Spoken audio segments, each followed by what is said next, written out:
Post-fight discussion with Hijab. Hijab, people expected you to be a lot more aggressive, to be the way that you are in the debates, just go full steam ahead. You kind of composed, stoic, a bit unexpected from you, know? Well, people don't realise the power of a calf kick. A calf kick is a very painful kick. And the strategy with him is following from my coach and teammate, Shaka Manga. I saw him fight Newland, and then the undefeated fighter. Nonetheless, if you watch that fight, very, very entertaining and interesting fight. And we were kind of practicing the same things before. Pretty much, yeah. In clubs, which is basically these kind of outside calf kicks. And so I wanted to test it. He's a boxer. At the end of the day, a boxer's not used to that kind of pain. They're not all. Yeah, and so he's done lots of boxing fights, like white collar, whatever kind of boxing fights he does. So he's probably used to the kind of pain he's used to body shots and head shots.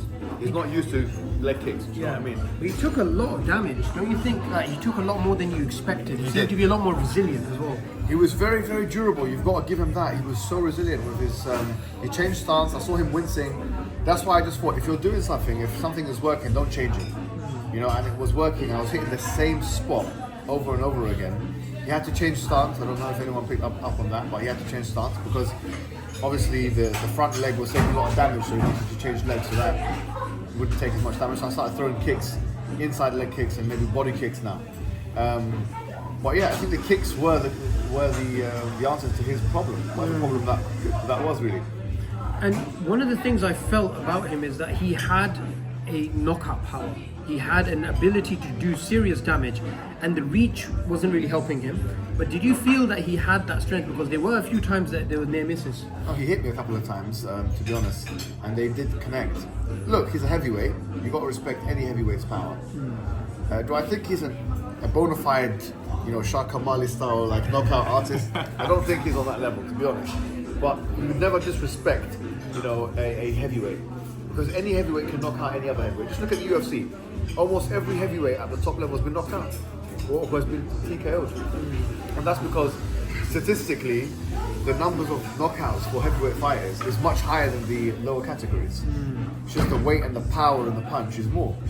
And it's not really necessarily the punches that you get hurt with the most that knock you out. It's the punches that you don't expect, that you don't see coming that knock you out. And to be honest, I need to work a lot more on my guard because I looked back at the fight and I was so lazy with my guard, and I do have this issue. I've become so lazy and I feel like, okay, I've got the reach advantage. I don't need to put my hands up.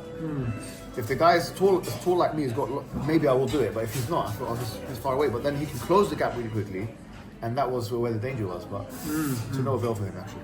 Now, obviously, you've done lots and lots of debates and discussions, and during the debate, you know you're winning. You know you've made certain points. You know the opponent can't read you. Here, whoever gets the last punch, the last knockout, whatever, they win. Did you have that nervousness about this as compared to your debates? Yeah, I did, especially because right before you go out, about 30 minutes before, there were some technical issues with the live stream. So I was, in a way, looking at the technical side of things, and then also thinking, the live stream, I was told, went down. And obviously, people are paid money, so I was thinking, this is a real problem here.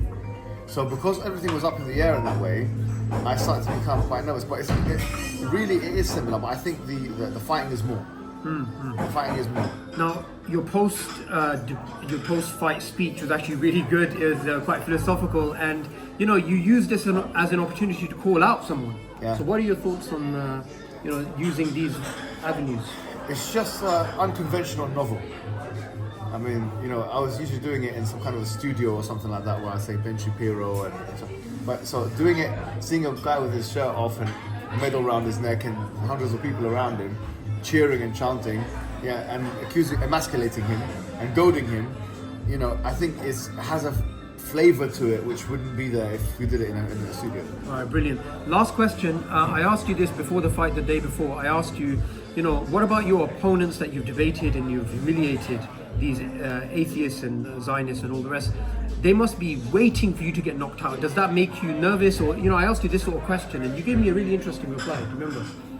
Say that again, sorry? Yeah. Basically, your opponents are looking forward to you losing. And is that Yeah, there's always, for me, there's always a pressure. You going out there and doing the debates that you do, there's a pressure on you as well. Because, if you lose, if the person makes you look stupid, or if they say something which is factually incorrect, all of that is still a reputational risk.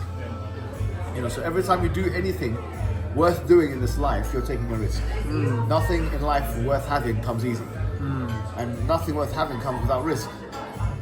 You know, so I think that at the end of the day, these are necessary measures that we have to take, and I think it's built on a pre-existing repertoire. And I know there's an incongruence, people will say, between, like, for example, on the one hand, all this like academic stuff that I do, and on the other hand, you know, this the fighting and being interested in mixed martial arts. But I think that is a perceived incongruence due to social conventions which have changed in the modern period, which have separated so starkly the warrior from the intellectual.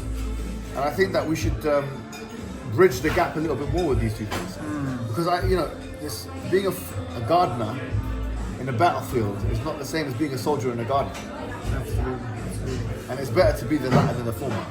Absolutely. So guys, check out the video. I'm going to put it in the pinned comment. Last thoughts from you, Shah. You know what? Alhamdulillah, it was a great performance. He executed the game plan like we said before in the pre-fight interview. We have a game plan. We're going to stick to it.